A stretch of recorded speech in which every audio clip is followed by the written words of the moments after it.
All right, so here we go to this virtual book lunch, the Rivers of Power. Many thanks to all of you who have joined us virtually today. My name is Tana, and I'm very honored and privileged to welcome you to this special launching event of the book on Rivers of Power by Dr. Lawrence Smith, who's one of the world's leading climate scientists. In the invitation that you received to this event, there was a link to a copy of the PDF of the book. I hope that you've had a chance to kind of explore the book beforehand so that we can make the most of this conversation with Dr. Lawrence today. But just a kind reminder, because Dr. Lawrence has sort of agreed to share this with us because we wanted to make sure that this conversation was more enriching with us, as a matter of privilege. But please do make sure that you don't share this link to the book, outside of the group that we have here. So before we start, let me kind of introduce you briefly to Dr. Lawrence. Welcome, Dr. Lawrence, and thanks for joining us today. Dr. Lawrence Smith is a professor at the UCLA Department of Geography from 1996 to 2019, and he served as a department chair from 2013 and 2017. In July 2019, he became the John Atwater and Diana Nelson University Professor of Environmental Studies at Brown University. His research interests include the Arctic, water resources, and satellite remote sensing technologies. He has published over 100 peer-reviewed journal articles, essays, and books, including in the journals Science, Nature, PNAS, and has won more than $9 million in research funding from the National Science Foundation and NASA. From 2006 and 2007, he was named a Guggenheim Fellow by the John Guggenheim Foundation, and in 2017 and 2014, his work has appeared prominently in the 4th and 5th assessment reports of the United Nations Intergovernmental Panel on Climate Change. He's also assisted at the National Academy of Science with a major report on abrupt climate changes, NASA with a new satellite mission to monitor global water resources, as well as the World Economic Forum with issues on Arctic development. In 2015, he was also elected Fellow of the American Geophysical Union, and he frequently gives keynote speeches in sort of key events, including the World Economic Forum in Davos. So we're very, very privileged and honored to have you as a speaker and having this conversation about this special book, which has a special connection to WorldFish, with us today. So welcome. Thank you so much for having me. I'm honored to be here with you today. Joining our conversation today with Dr. Smith is also Sarah Freed, who's a postdoctoral research fellow at WorldFish Cambodia. As a PhD candidate, she's received a graduate research fellowship from the National Science Foundation in the US, where she completed her PhD in environmental science and management. Since joining WorldFish in 2018, her work has focused on two key themes: fish rice production systems and community-based governance and co-management of small-scale fisheries. So welcome, Sarah, and thanks for agreeing to co-host this conversation with Dr. Smith together on this. Yes, thank you. So before we actually dig deeper into sort of the book itself and some specific questions that relate, I think, to also research interests, that many of our participants here probably will have. I just want us to kind of get started with Dr. Lawrence. If I could ask you to just kind of give you a sort of brief sort of overview of what the book is about and how did the idea come about, and how does the book and some of the work that's featured in there basically connects to the WorldFish research. Sure, I'd be glad to do that, because you're right. The book is certainly broader than the mission of WorldFish, but WorldFish's work is one very important element of it. And the book is about rivers all around the world and the an exploration of the incredible role that rivers have had in shaping both the physical earth and how humans make the earth their home.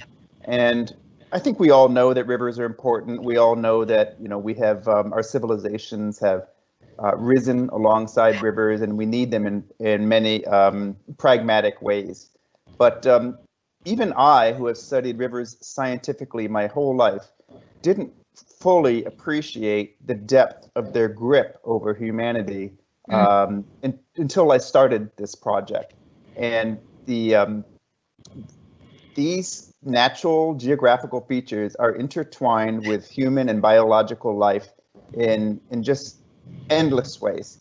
And my hope for Rivers of Power is that it will inspire people to look at rivers, a seemingly mundane feature that we know is important, but we don't think much about in our everyday life, to see them in a totally fresh and different way.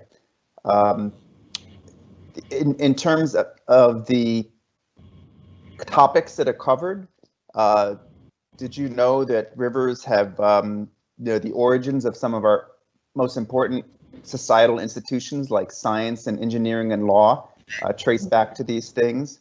The invention of cities, the definition of political borders, the outcomes of wars, the migrations of people, how we settle the earth where we do, how we are responding to challenges of climate change and sustainability, certain key thrusts of the technological revolution with satellites.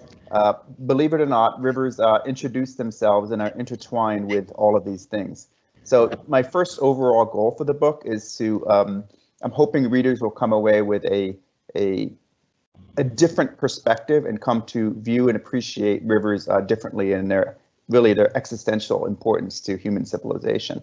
The second message I hope readers will take, especially from the second half of the book, which is less historical and gets more into contemporary issues, is I hope they will gain even deeper appreciation for how reliant our societies are on nature and sustainability, and how, you know, despite all our technology and our big exciting cities, we humans simply cannot survive a divorce from nature. And I hope, and this is where WorldFish's work comes into the story, as I'm sure we'll be talking about today. And then finally, at the very end, I hope to inspire people to just, believe it or not, to, on a personal level, to spend a few moments outside every day, which many of us are now doing thanks to the COVID-19 lockdown.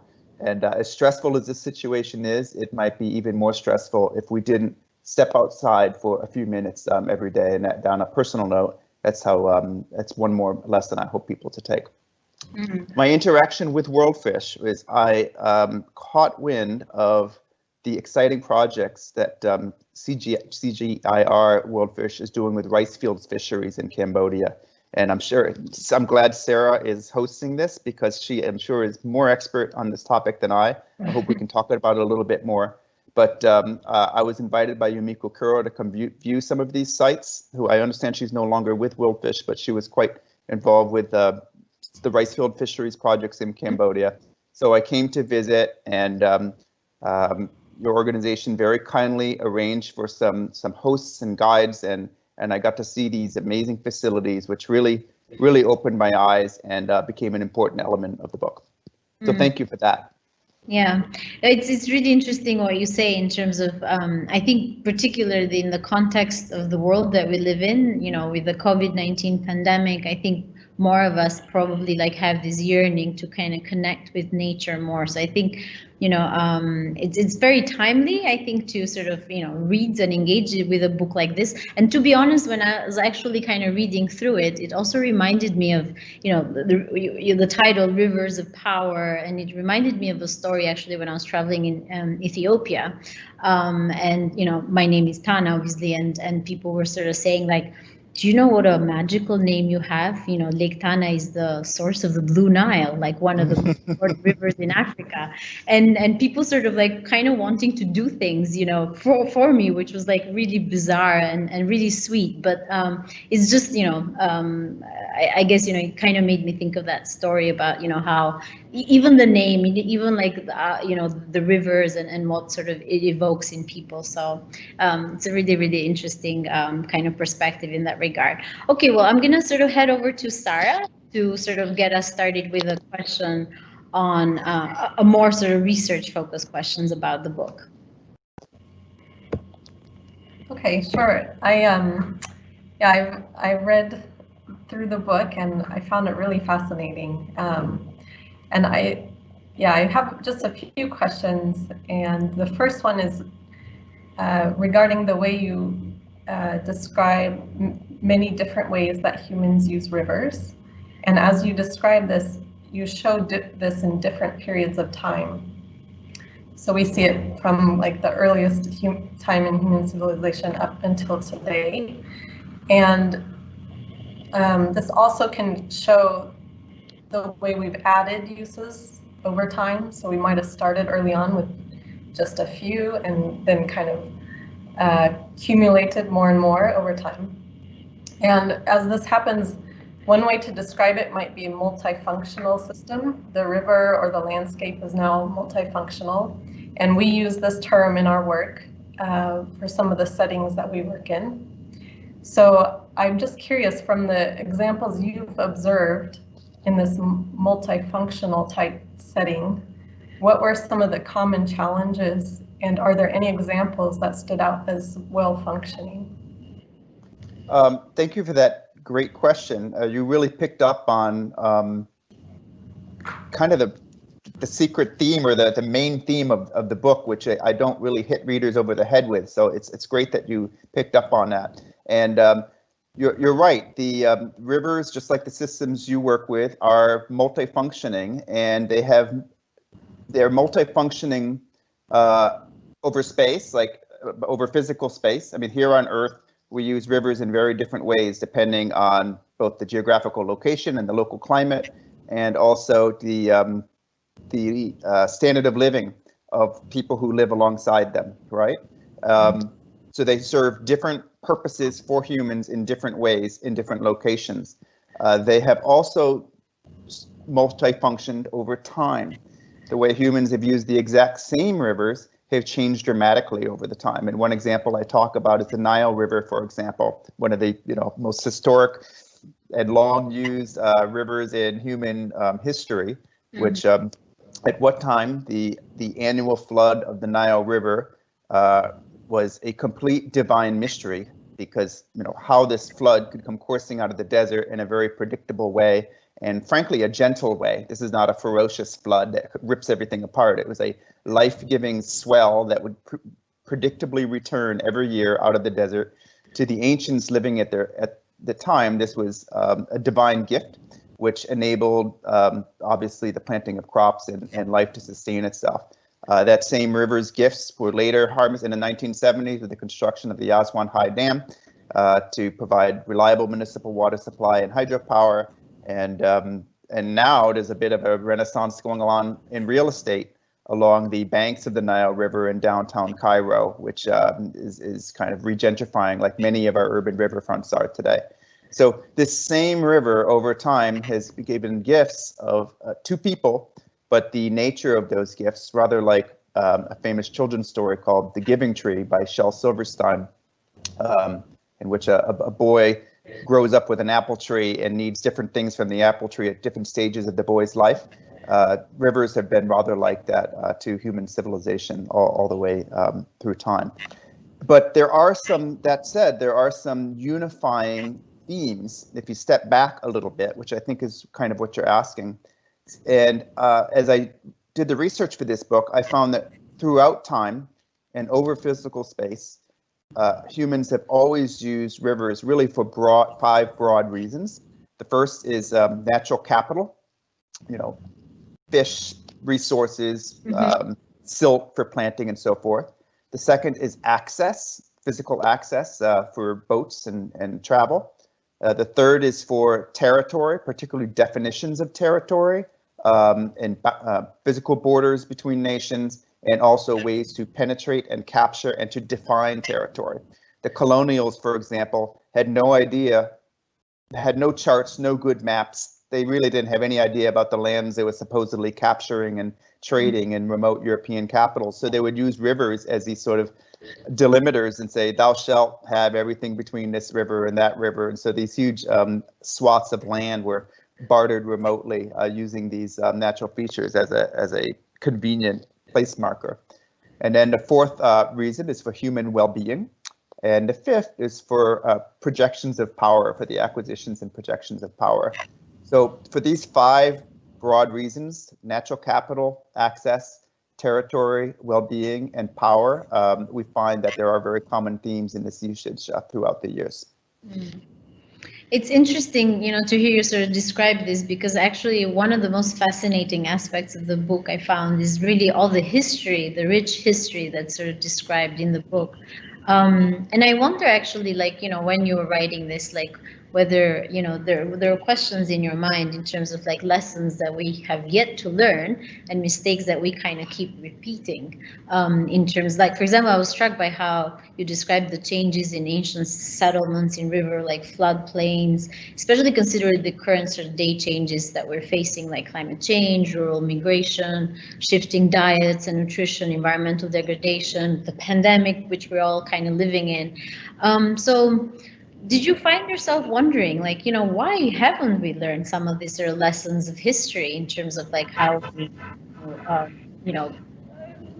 appreciate, I guess, rivers and all the things that they have to give to us? Great question, and thank you for that. Yes, for asking it. Yes, it is somewhat dismaying to, when one surveys the history, to realize that we are indeed making many of the same mistakes again. But it's actually not quite as simple as that. We're also learning from them. It's a bit of both. For example, with regard to huge river diversion projects, which really, the river diversion and the invention of the dam goes back to prehistoric times. They've been around forever. But the modern scale of human capability was really first demonstrated just in the 20th century, beginning in the 1930s. In the US and then spreading throughout Canada and Russia and India with these really, really big dam projects, which are real game changers. They force local peoples to no longer live along the river. They prevent boats and travel and migratory fish from being able to travel up the river. They're a whole different animal, and with many, many negative environmental consequences. And those same, from an environmental perspective, they are mistakes. From a development perspective, they're arguably boons and benefits. We can get into that debate, but certainly from an environmental perspective and a cultural perspective, they are damages. And those same mistakes, if you accept that they're mistakes, are now being played out again on a much grander scale with huge, just mind-boggling river diversion projects that are underway in China, that are in gestation in India. India is proposing to completely replumb its entire continent, and by diverting rivers from one place to another, and also an audacious project in sub-Saharan Africa that would bring Congo Basin water north up to Chad. So, those ideas are not only still around with us today, but they're being taken to the next level. But on the other hand, we also see we're learning from our mistakes. There is also, in the developed world, the trend is now to blow up dams and remove them and restore rivers to a natural free-flowing state. With the incredible pressure to build dams in the lower Mekong River, which I'm sure you guys spend a lot of time thinking about, the proposals that are being made there do not seek to replicate the gigantic Hoover Dam type projects of the 20th century. Many of these are espousing less damaging technologies that allow sediment and sand to flow through them, for example, which would mitigate somewhat the downstream erosion that would occur in the lower Mekong Delta. So we're making the same mistakes, but maybe we're doing them in somewhat less damaging ways. Interesting. So I guess, in that regard, probably also the issue of governance is a critical sort of issue to be addressed and managed. And so, I mean, Sarah has some experience, and she's, one of her research interests at WorldFish is around kind of governance issues. So I'm going to let her kind of ask you the next question. Oh, fun. Okay. Okay, sure. Yeah, I do have a really strong interest in governance. And so the section about in the book about water governance and decision making, I noticed I was actually really impressed the way you were able to summarize the very complex process of negotiation and decision making that happens, especially in transboundary situations. And so understanding that this is a very complex process involves many different kinds of experts, a lot of experience involved. I'm just curious if there's a lesson you took away from the process or from the people involved, and would you, along those lines, would you have any advice for people trying to negotiate in these situations, especially those that might have less persuasion or less power in those kind of negotiations? Yes, thank you for that question. It is a fascinating topic and a deep one, and I would not claim to be expert in governance, but I learned a lot, and I'm heartened to hear that you enjoyed that section, because it is complicated and super important, and the way it plays out depends so much on the power status of the actors involved, right? I mean, one of the early examples that really struck me was this sort of transboundary water issue between the United States and Mexico. And actually one of the first incarnations of a modern transboundary water sharing agreement came out of that conflict, in which the Rio Grande River was drying up in Mexico, and families along the Mexico-U.S. border. This is in the area between Ciudad Juarez and El Paso, Texas. It's a very important agricultural area, has been for centuries. And at the turn of the last century, the water there started to dry up because Americans were diverting the water well upstream to grow thirsty crops.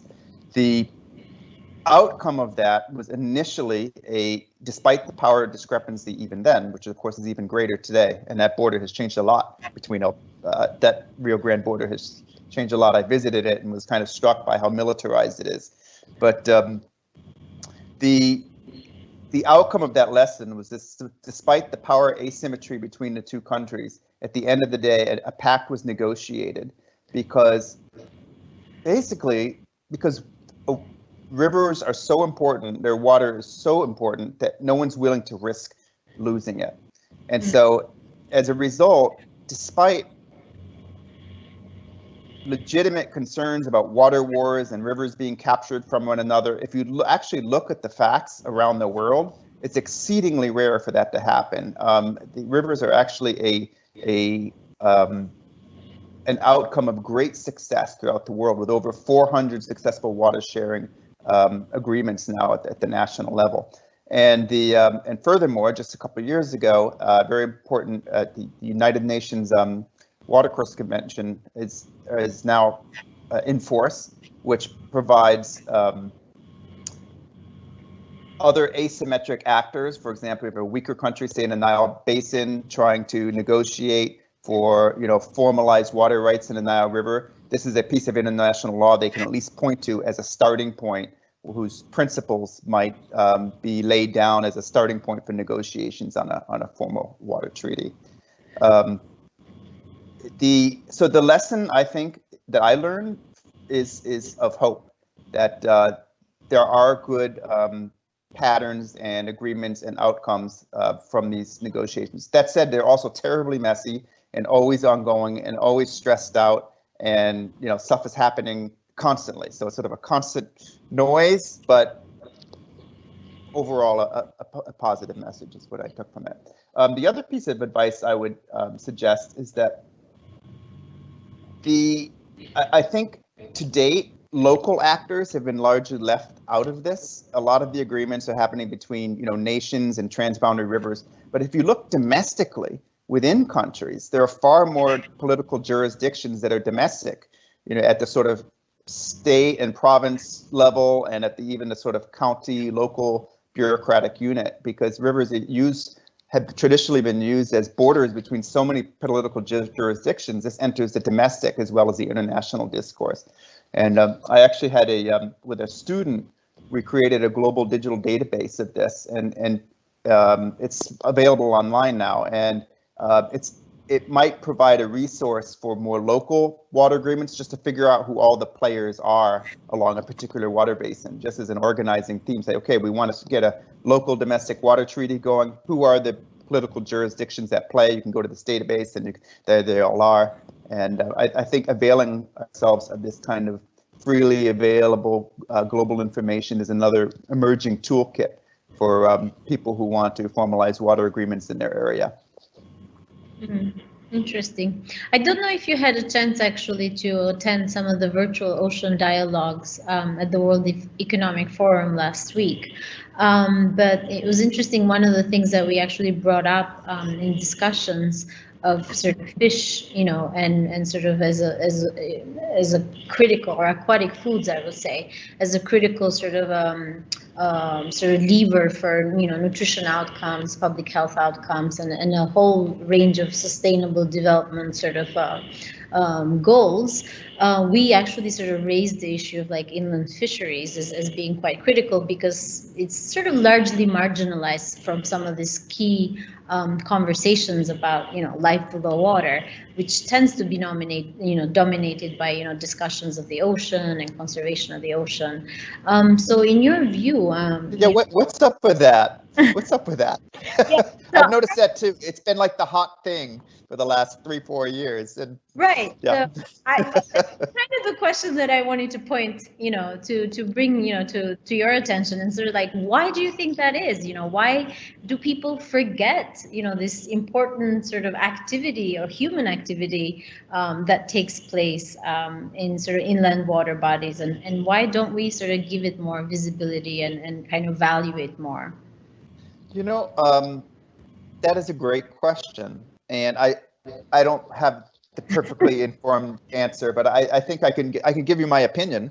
Mm-hmm. And because I have operated a little bit in some of those circles, those sort of high level political circles, and I witnessed, I was involved with the World Economic Forum I worked with them for a number of years, and over the time I was working with them, I actually witnessed this blue ocean, mm-hmm. Idea grow and become popular, and then become the subject of panels and so forth. And it was very much driven by the, a few influential people, actually a political leader of a country that got really captivated with this idea, and just kind of kept bringing it up at meetings and brainstorming sessions, and before you know it, somebody else started talking. That's really all it came down to, is a few influential people promoting it. And I don't mean this in a bad way. These are great, mm-hmm. great problems, important questions. Our ocean fisheries are badly abused.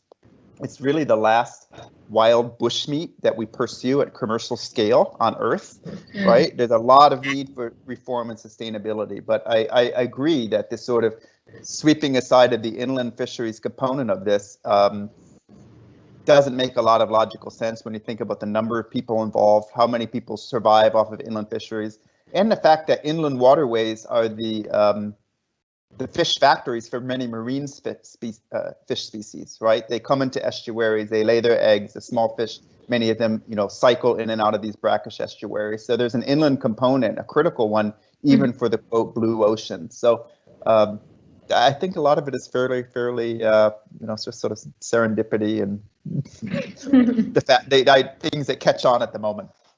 Right. So a little bit of like, who's in the room and who's doing the talking and who's paying attention. Okay, exactly. Well, I'm gonna monitor and sort of see like if there are any questions for the participants. But in the meantime, I'll hand it over to Sarah to ask you the next question. Thank you. Okay, thanks. Well, so there's a question that I used to teach, and so I would always ask my students when we would go out in the field and we, they would have an assignment. One of the questions I would always ask was about their experience, and so I'd like to ask you the same question. Basically, reading this book, I understand that you traveled the world, you talked to many people, you had a lot of experiences. And so through that, I'm just curious, what most surprised you from that, or what stands out most to you now? That's a tough question because there were many things that surprised me and many things that stood out to me. But I'll be honest, and I'm not just saying this because of this audience and who I'm speaking to right now. I'll be honest, my trip to Cambodia was really moving and transformative for me. And part of that is because I haven't been to that part of the world much. Most of my core scientific research is actually done in the Arctic and the subarctic. I work a lot in Canada and Siberia and Alaska. So it's a new sort of terrain for me. That was certainly part of it. But the other was I was just struck by the dichotomy between rich and poor and urban development and rural poor in one place in a fairly small area with a fairly large population, and the incredible difference that, I could see it. I met with some of the Cham elders and villages there in Khon Tnot, and the incredible difference that a few dollars, the price of a nice car in Phnom Penh would make for that containment pond and rice fields fishery system in that small area. I hadn't really seen anything like that before, where so little could make such a difference. So I swear, I'm not just saying that because of this audience. It really was eye-opening for me and quite different from some of the other aquaculture facilities I visited, like a rich one in Norway with a high, state-of-the-art salmon farm. It was really cool and very efficient, and they're growing, food and cleaning up their act with some of the negative aspects of salmon farming and so forth. But it just wasn't as eye-popping as seeing it there in Cambodia. So thank you for that opportunity. So do you think actually there is potential for introducing this type of fish farming technique in other sort of countries or other similar sort of contexts? I would ask Sarah that question because I'm not expert on this. It seemed really cool. Certainly in Southeast Asia, my understanding is that there are other projects in other areas. That the situation in China is a little bit different, but they have very long histories of other types of rotation, like rotating carp. Because the situation in that area of Cambodia is very special because you have a natural flood inundation cycle. That doesn't happen everywhere, right? But there are other aquaculture practices, as you guys know very well, that would work. But Sarah, what are your thoughts? Rice field fisheries, is it a niche, limited to small areas? Well, like you were saying, I think Cambodia has this really kind of unique gift of the Tonle Sap and the huge floodplain here, and that's not matched really anywhere. But but actually, these systems can be done at smaller scales. Wherever there is some flooding and some fish migration, this could be done. And it's actually, I wanted to actually clarify something, because the system here that you saw, we call it a fishery. It's not aquaculture because well, some fish may be added, but usually most of the fish you're seeing are wild fish, and they're also not being fed. They may be held in a pond to grow larger before they're captured, but it's really not the same as aquaculture. And there are many types of this kind of rice fish integration. So like the one you mentioned in China is usually a different kind of system where it is more like aquaculture. There might be some feeding, but there's usually stocking, like putting the fish in the system rather than a natural migration into the rice fields. But there's actually a whole variety of these systems, and it's really fascinating. It's actually fairly new to me as well. Once I started here in Cambodia, that was the first time I had seen it, and I was coming from a marine fisheries studying small-scale fisheries. So it was really impressive to me as well. And I think, I mean, well, so actually maybe in a few months we might have we're working on a paper and will be coming out that describes these different kinds of rice fish integration in a few countries here in South and Southeast Asia. But there's actually a lot of interest in Africa as well. So there are a lot of floodplain regions in Africa, and also some rice growing. So there is some traditional integration of rice and fish there, and it seems like there's really a lot of interest where this kind of fishery could happen there as well. Could I ask another question? Can you give me a sense of the typical range of costs for these kinds of projects, and how much of it is just sort of upfront, like a single donor could just say, hey, here's X dollars, now you're off and running? I would like to have that information in my pocket. Sure. And I know it varies a lot by location and project, of course, but just some sort of ballpark would be helpful. Yeah, I guess one thing I should say is that here in Cambodia, it's fairly easy to get the equipment where you need it to do this habitat modification. And also we're working in places where there are already existing ponds. We're just kind of making them deeper usually. So we're not doing as much excavation as might be needed if you're actually putting in an entirely new habitat. We're just trying to improve the existing habitat. So with that being said, we say about an average of, I think, $5,000 to $8,000 US dollars for the excavation. And then there is some cost on top of that for, you need to stabilize the bank, have some plantings. You also need, there are invasive aquatic plants, and those need to be well, not just invasive, but some native, some invasive, but they do need to be regularly removed. Otherwise, the pond will just fill up with organic matter, and all the digging will be then for nothing. So there's that maintenance, and then there's also the governance side. So it's a protected area, so that people aren't fishing in this area, and it's a sanctuary for the fish, and so that needs governance. But also there's some advocacy and making sure that this system will be maintained, and that it's a part of the local governance system, that it's receiving some of the local funds so that it can be maintained. So all of that happens. But I think, our ballpark figure for everything, and most of that is upfront cost, would be about $10,000. Great. It's even less than I thought, actually. I was gonna say it's impressively low, actually, considering the benefits that it delivers. Yeah. Very Again, if you're in a place that's more remote, harder to get equipment, and if you're having to actually dig a very new habitat, it would cost probably much more than that. But that's about the cost, at least the first few years of cost for our sites. Right. Thanks, Sarah. Okay, we have a few questions from this live session audience, and I'm going to ask a couple of questions together because they are related. So the first one, here it goes. In your view, are there any wild rivers left, and what can we do to reverse what we've done to our river ecosystems?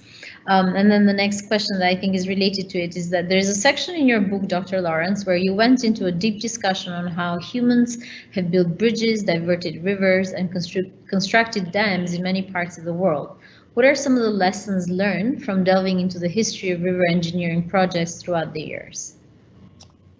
Okay, so I'll take the first question first. Are there still wild rivers left on Earth? And the answer is yes. There are. Depends how you define wild. If you define wild as totally untouched from any human presence, there are very few left.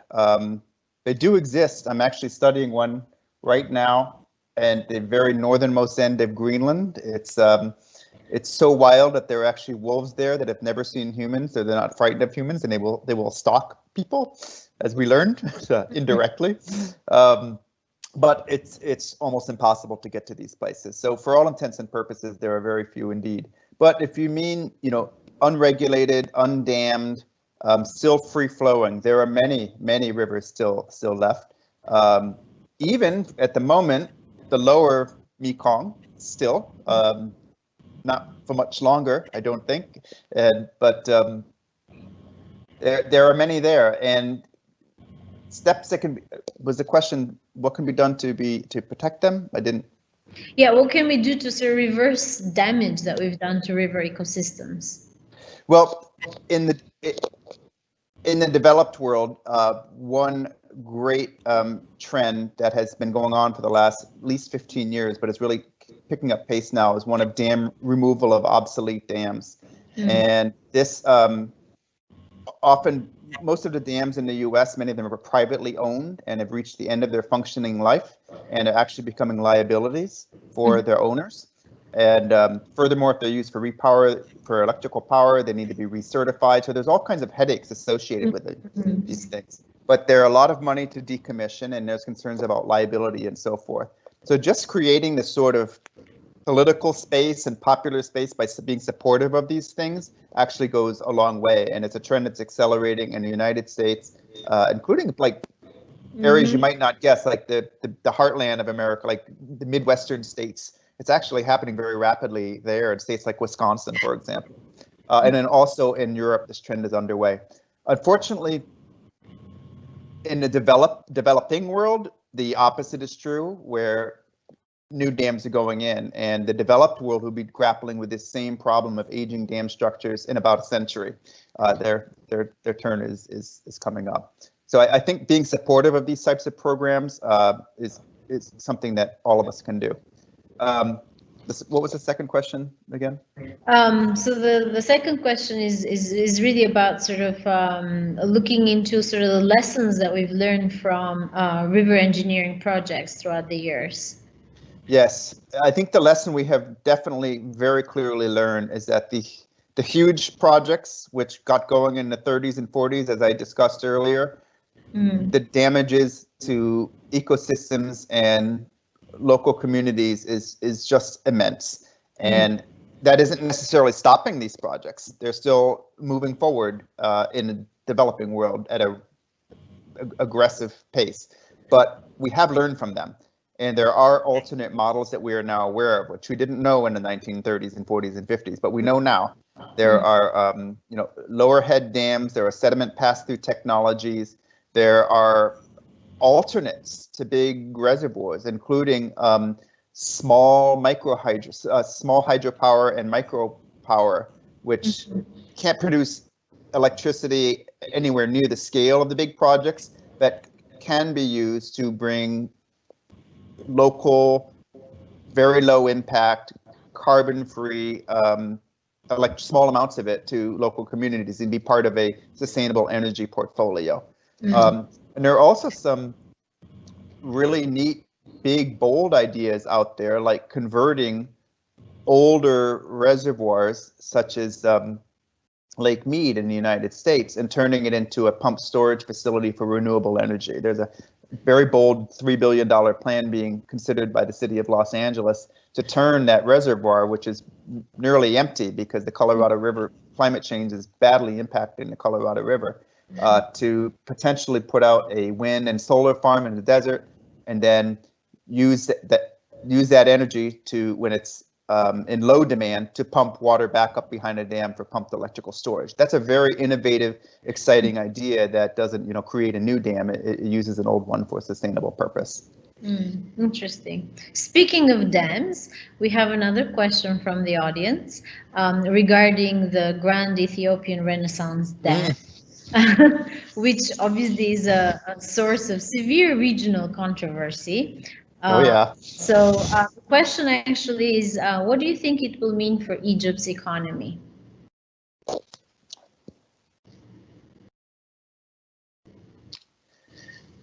If a good agreement is hashed out between the two countries, it won't hurt Egypt's economy at all. We're talking about Ethiopia. Oh, sorry. Yeah, pardon me. So the Grand Ethiopian Renaissance Dam, or GERD, as its acronym, is a huge project. It's under construction now. It's about 70% complete in Ethiopia, where you traveled. Although you probably didn't get to the GERD because it's way up in the northwest part of the country. I'm impressed if you went up there. No, yeah, but you know, it's interesting. It is the GERD has become, at least from the Ethiopians I spoke to about this. I didn't visit Ethiopia, but I spoke to a number of people there, and it's become a bit of a national, like, source of national pride. And Ethiopians will travel from Addis up to northwest Ethiopia to, you know, on the anniversary of its founding to, you know, celebrate it. It's become this dam, this huge dam across the Blue Nile, which is the source of most of the water to the Nile in Cairo, is a source of great national pride to Ethiopia. And Ethiopians kind of relish in sticking their thumb in the eye of Egypt a little bit over this, because their initial efforts to finance the dam through international funding and the World Bank and so forth was lobbied against by Egypt very strenuously. And as a result, Ethiopia self-funded it themselves with you know, people taking pay cuts and all kinds of stuff. That's just a bit of backstory for those of your listeners who aren't aware of this dam project that's underway right now. But I've spoken with a number of hydrologists and engineers who've looked at this, and as long as the politics can stay out of it, and the dams can be the Aswan High Dam and the GERD can be coordinated. Mm-hmm. And once we get through the dam filling period of the GERD, which is very crucial because it's going to take quite a bit of time, years, to fill the GERD, and what happens to that downstream flow in the meantime, that needs to be handled very delicately. But once it's full, if there's a good plan between the two, there should be really no detrimental impact to Egypt. And there could even be some small benefit, because at the moment there are huge evaporation rates behind the Aswan High Dam. It's right down there in the desert. If you could hold that same water back at the higher elevation, cooler GERD, you would recoup some of those evaporation losses before releasing it downstream. But it's extremely political, this matter, and you know, the real outcome remains to be seen. Interesting. Yeah, I feel like I'm learning so much, even though I sort of read through the book. You know, just speaking to you, it's really like fascinating. One question that I kind of wanted to sort of go back to, from, you know, picking up on a point that Sarah raised earlier about, you know, like rivers and what we do in terms of like an inland sort of fisheries being like a really sort of good sort of source of nutrition and livelihoods for people. I mean, in recent years, there's been this like global call to action for like a food systems transformation, and linking that to sort of the end goal of healthier and sustainable diets. So like, what would be sort of a key sort of message in terms of from you and from having studied and written this book about, you know, what role have sort of river ecosystems have to play in terms of, you know, that big kind of transformation? I think river systems, in terms of a big transformation surrounding food, have an important role to play. I wouldn't say a huge or overwhelming one. I mean, I was struck in my sort of reading and background, and Sarah could speak to this as well, that aquaculture, you know, in all its forms, not just a specialty of rice fields fisheries, but real aquaculture has enormous growth potential. And I mean, it is growing. It's growing very rapidly, and it can be a more sustainable way to get protein than, you know, raising cows, right? And big beef, you know, factories, setups. So I think from my reading, and this, I'm not expert in this, is that aquaculture and fish and human raised or rice, you know, really cool, you know, niches like rice fields fisheries and the full spectrum of aquaculture has a lot of potential. There are also some possibly interesting ways to tackle ecological problems in certain places through river fisheries. For example, in the United States right now, several species of Asian carp are proliferating through the Mississippi River Basin, and they grow absolutely enormous. They completely altered the ecosystem. They're killing boaters because they jump out of the water and then they smack boaters as they're zooming in their boats up the river. I mean, I'm not kidding. Several people have died from being struck by these things, and they're huge. But there is potential to use that to catch them and use them. There are some companies that are exporting them to China where they're a delicacy. There are efforts to grow a domestic market for Asian carp in the US. It's not succeeding all that well, but there's certainly possibilities for animal feed and dog food and things like that. So there are some spots, in particular rivers, where the combination of harvests could be used to tackle invasive species problems. And we didn't even get into the snakehead, which is another thing that struck me about my trip to Cambodia was what a delicacy the snakehead is there. I mean, I saw them in the markets in Phnom Penh, and they're getting haggled over for, you know, $10 a fish.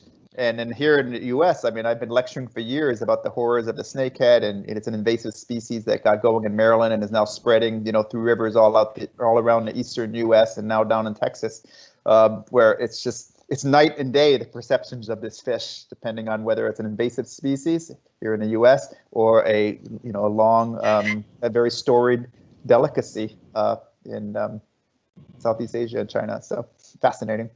Very, very interesting. So I guess if you were to pick one issue like that you would think this is the fundamental issue affecting rivers today, and if we could just get this right, we could fix a lot of things. I know this is probably a very tough question in that regard, but like, what would be that issue you think that, you know, if we were to tackle it and resolve it, like we would be seeing many benefits? The issue that affects most like rivers. I think at the highest level, because it is a tough question, because they touch upon so many topics ranging from governance and law to ecosystems to development and power and climate change, right? There's so many, I could answer that question in many ways for about 10 different topics.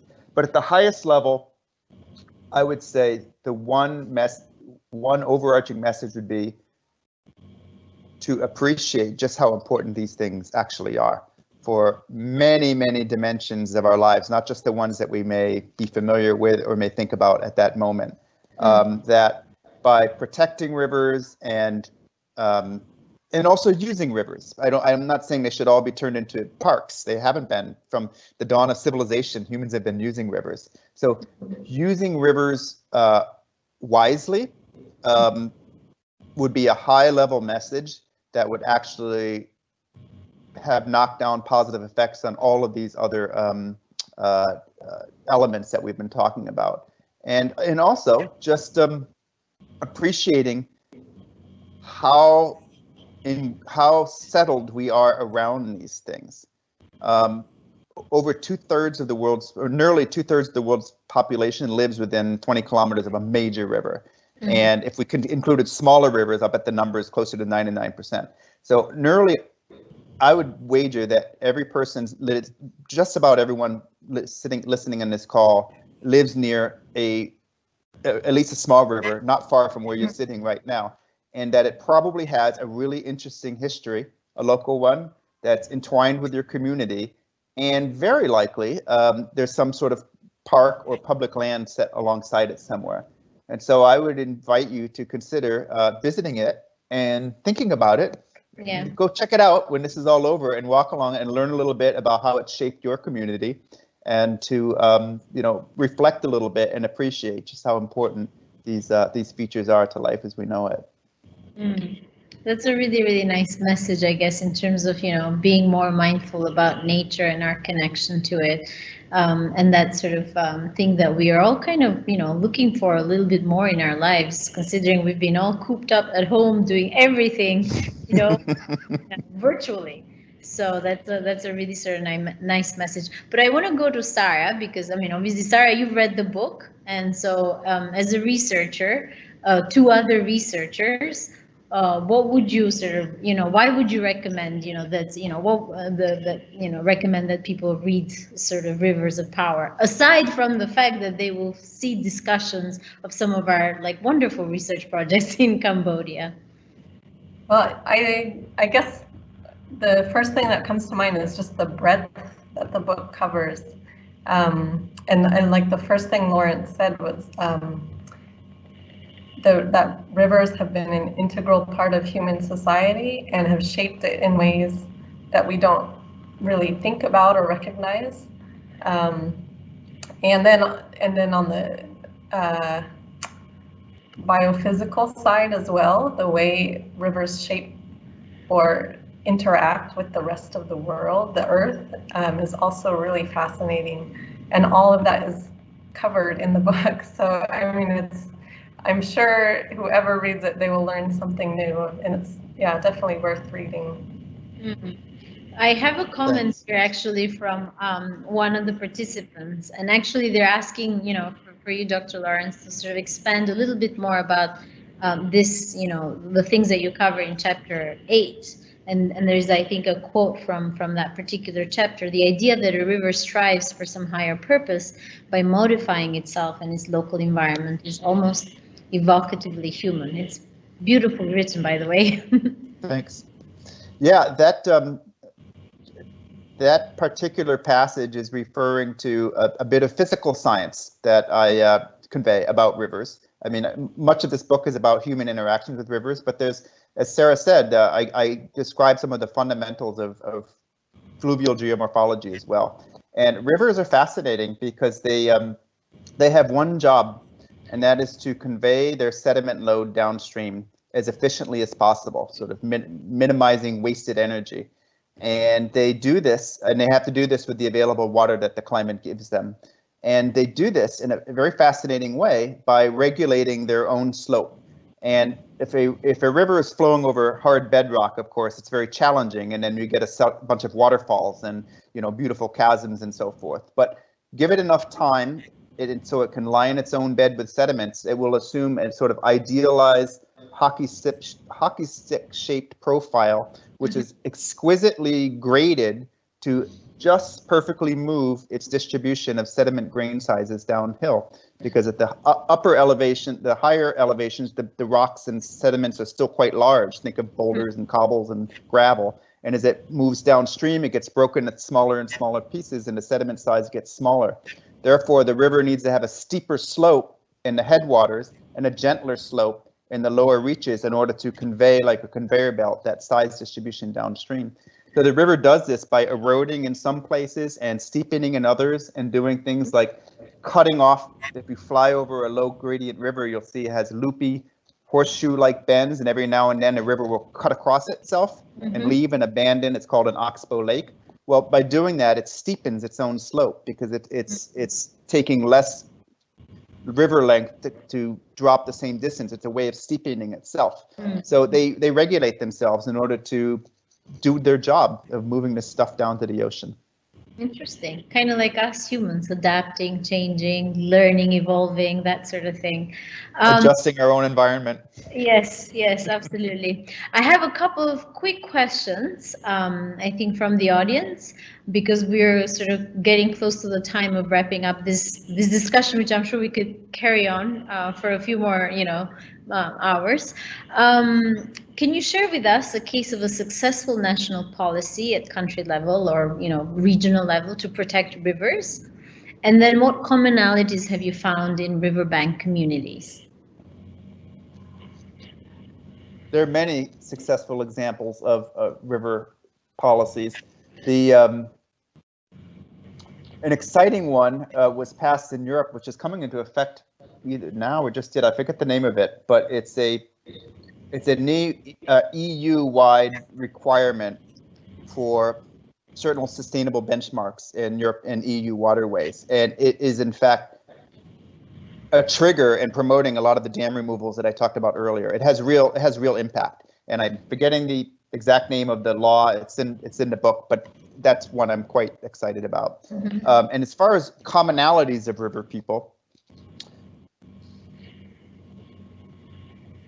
yes, they from the barely contacted indigenous tribes of Amazonia to people living in Las Vegas surviving off of the Hoover Dam and Lake Mead, all people today and forever have used rivers for these, at least one, if not several of these 5 core reasons of natural capital from rivers, access, territory, well-being, and power.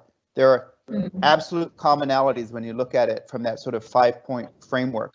If the details are different, the details everywhere, they're being used this way or that way or this other way or this other way. But when you step back, you see these universal themes among all river peoples, which we are. Like I said, 2/3 of us live close to a big one, and many more if you count small ones. They're universal themes that run through all of our communities, big and small. Well, thank you so much, Dr. Lawrence, and also Sarah.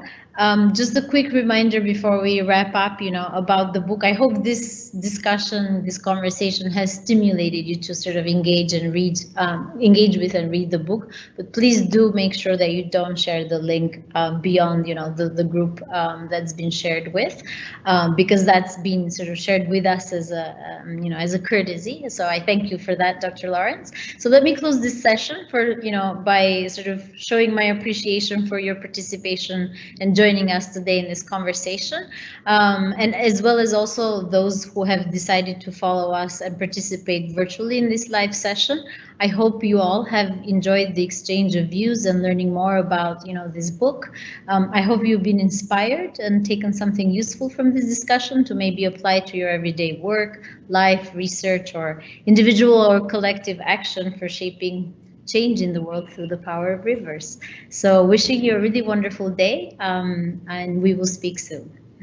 Thank you. Thank you so much. Thank you for having me. Bye-bye, everyone. Thank you. Bye. Bye, Sarah. Bye. Thank you. Thank you both.